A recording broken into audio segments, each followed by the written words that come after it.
ثرناه هذه أكثر من سنتين باش هضرنا في هذا الموضوع ديال الطلاق، اللي قلت ماشي الطلاق ونبقاو نتكلموا عليه غير بالطلاق أو التطليق، لكن خصنا نهضروا على ظاهرة وحش كيهدد المجتمع ديالنا. والمجتمع لأن طبعا المجتمع كيتبنى بالأسرة. وأخيرا وما عرفت واش هذه إحصائيات على أين ديال 24 على حسب ما جاء في المجلس على السلطة القضائية. تتخيلوا معايا 400 حالة طلاق بين تطليق وطلاق باليوم. تخيلوا معايا 400 طلاق في النهار، 400 أسرة كتشتت يوميا. يعني مازلنا عام أو عامين بهذه الوتيرة ونكونوا سالينا مع المجتمع. بني له انت ديك ساعات المدرسة وديروا له المستشفيات. مشى المجتمع. المجتمع هو التوازن، وبالأب والأم وأطفال إذا كان هناك أطفال. إذا ما كانش هادو مجموعين وكان توازن ما يكونش توازن في المجتمع. طبعا كاين حالات اللي هي استثنائية اللي طلق فيها جائز بل محمود مطلوب. إذا كتكون معاناة إما الزوج أو معاناة الزوجة أو معاناتهما الاثنين ومعاناة الأطفال طبعا اللي كيكونوا ضحايا. لكن الأغلبية الساحقة ديال الحالات ليس لها ما يبررها بقدر ما نتكلم على ضغط، على نقص في الأمور المالية، يعني فقر، جهل، أمية، عدم التربية، عدم الكفاءة يعني بالزواج، عدم التعريف بالمسؤولية، قلة الصبر. ولكن الأكثرية في هذا الشيء هذا مشكل مادي. ومن نقولوا مشكل مادي يعني مشكل تربوي. يعني المرأة إلا ما ترباتش على أنها تعيش مع الزوج ديالها من الصغر ديالها بديك البركة اللي عنده، والراجل تا هو لما كانش قانع بديك البركة راه غتكون مشاكل مادية. وهذا الطلاق هذا خص لازم توضع له الحكومة حد، وخصها تحطها كتحدي وتقلص من هذه العدد 400، وتخرج الحكومة من بعد عام ومن بعد عامين تقول لك هذاك العام كانت عندها معدل 400 طلاق وتطليق يوميا. هذا العام الحمد لله رحنا في 330، والعام الجاي دايرين واحد الهدف باش تكون عندنا 200، والعام اللي موراه تكون عندنا 100، والعام اللي موراه تكون عندنا 50.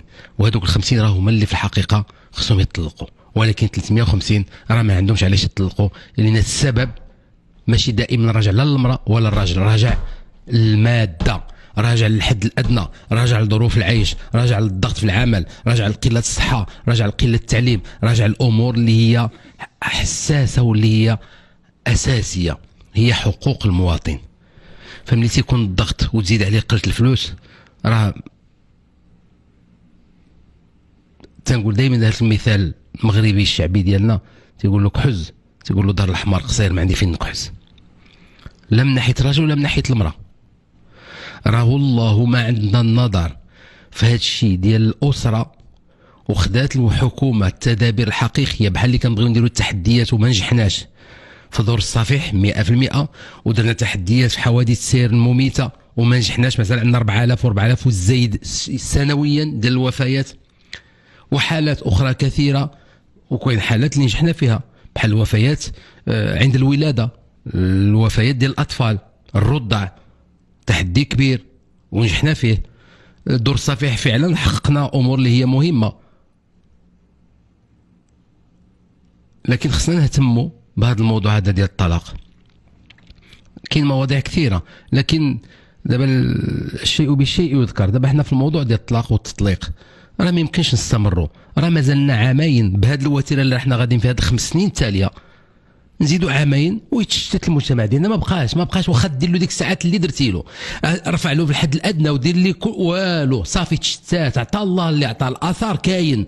الاطفال راهم بوحدهم، راهم عندهم عقد نفسيه وعندهم عدم توازن، والمراه راها صافي ضحيه كلات تدق وتعصات، ما بقى لها ما تعطي، وهي في عمرها 30 عام 35 عام ما بقى لها ما تعطي. الراجل ايضا تقول له المراه يقول لك اعوذ بالله، هذا هو فين غادي حنا في هذا المجتمع ديالنا.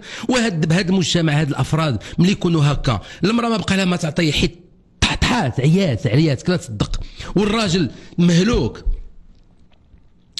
بالزمان حتى هو. على من غتكل الاسره؟ على هاد الجوج مهلوكين. فاش غينفعني في المساحه الخضراء، وفاش غتنفعني المستشفيات، وفاش غتنفعني؟ وغادي نبقى نعيشوا مجتمع بدون روح، مجتمع اغتيل، مات، تقتل المجتمع ديالنا. غنرجعوا مجتمع ما بقاش ديك الحاويه، هذيك الحراره اللي كاينه في الاسر، هذيك العائلات، هذيك العياد الكبير، العيد الصغير، المناسبات، داك الشيء اللي كان عندنا وحنا كنفتخروا به وكنعتزوا به، اللي كيكون الهويه ديالنا والتاريخ ديالنا. حضارتنا تدخل في هذه العلاقات الاسريه، ما كايناش في دول غربيه، ولكن للاسف نحن نحدو ونخطو نحو تغريب الأسرة المغربية، لنرجعوها بحال الغرب. بقى نعيش شوية داك السلام عليكم، ما نبقاش نقولوها بيناتنا. قلت لي غيكون تنافر.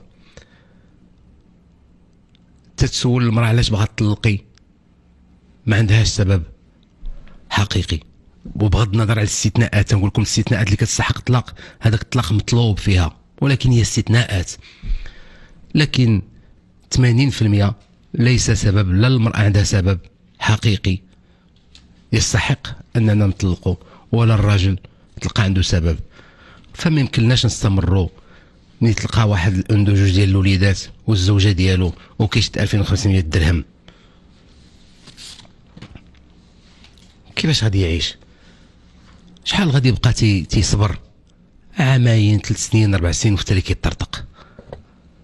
والمراه مضطره باش تعاونو. اذا ملي كتعاونو حتى هي واحد العامين 3 سنين غتطرطق، تقول لك انا شمن عيشه هذه، هو تيقول لك شمن عيشه، عينا ندابزو باش نوصلوا لشي حاجه حد ادنى ما كاينش. اذا لازم الحكومه تاخذ هذا الوحش من القرون ديالو وتواجهو ديال الطلاق باش ننقذوا المجتمع ديالنا. فالمجتمع بجديه هو مهدد، وفي كيكون المجتمع كيكون الدق بالطلاق ديال 400 طلاق في النهار. يعني 400 طلاق في النهار هي 400، هي 500 ألف. شحال 400 في النهار؟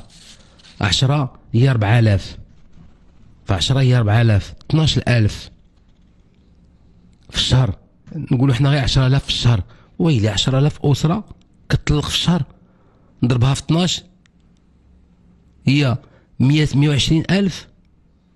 الله، 120 130 ألف. على شحال كيتزوجوا؟ يا ريت في الإحصائيات كان مجلس على السلطة القضائية يعطينا شحال كيتزوجوا ونشوف شحال كيطلقوا. غنلقاو بأنه الزواج في نزول والطلاق. ايوا في التالي شكون نلقاو؟ فين هما الأسر؟ ما نبقاوش نلقاو أسر، أو على الأقل نلقاو الأسر مكونة من أطفال وأم وأب بوحدو، وأب أو أطفال وأم وأم بوحدها. وأين هو التوازن؟ كي غادي نشتغلوا حنا مجتمع عندنا مكسور مبتور؟ يا لمن يريد أن يسمع، هذا راه موضوع يستحق الاهتمام ويستحق التدابير الوقائية المهمة، اللي هي التكوين ديال الأطراف اللي كاينين في الزواج، تكوينهم، استعدادهم للزواج، نوريهم شنو هو الزواج، ونوريهم حتى هو شنو هو الطلاق والآثار ديالو، ونوريهم شنو هما الأسباب. تكون عندنا أسباب، ها هي القائمة ديال الأسباب ديال الطلاق، ها هما. من غير هذا الشيء كل شيء آخر خصو الواحد يدبرو ويسيرو ويصبر معاه. ولكن راه ما يمكنش هذا الشيء إلا ما كانتش مرافقة من الناحية الاجتماعية ديال الأب والأم. الأب خصو واحد المستوى فاش يعيش يكون مادي باش يقدر ينقذ القوامه ديالو، ينقذ الرجوله ديالو في الدار، يحسب راسو يصرف على دارو. والام تخصها الا تشتغل خصها نشوفوا لها العمل اللي يليق بها كأم، ماشي ما تنعذروهاش ما كنعرفوها لا ام ولا ماشي ام، كتخدم مجوجه ما مجوجاش.